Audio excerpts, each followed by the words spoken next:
Recording by free records recording studio Ladkanaha बाजार।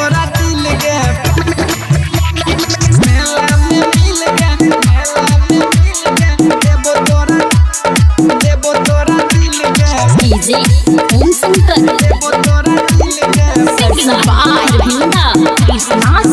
दुर्गा मेला में मिल गए देवो तोरा दिल गे, मेला में मिल गए देवो तोरा दिल गे।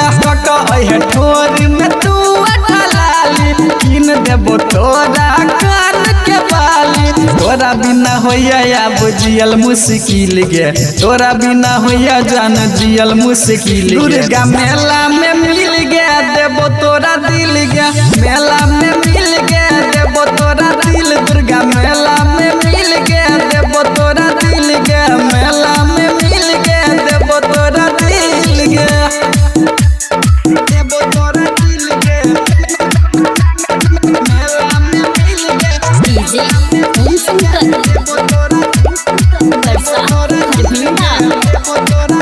तोरा करबो परपोज देबो लव वाला डोज, तोरे बनबो अपन रानी। हे गे बात हमर मान तू ही छे हमर जान, आबो करे छियौ बहुत प्यार गे।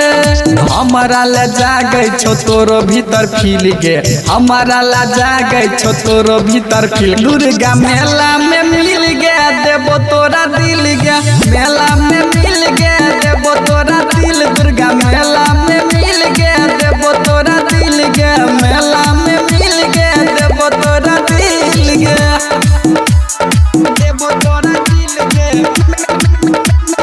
मेला में मिल गए। डीजे ओम शंकर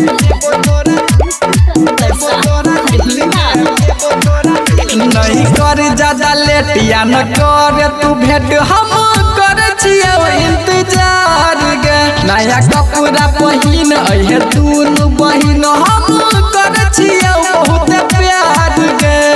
ज्ञानी सुदामा संग बनई है तुरील गे, सिंगर कृष्णा संग बनई है तुरील। दुर्गा मेला में मिल गए देबो तोरा दिल गे, मेला में मिल गए देबो तोरा दिल। दुर्गा मेला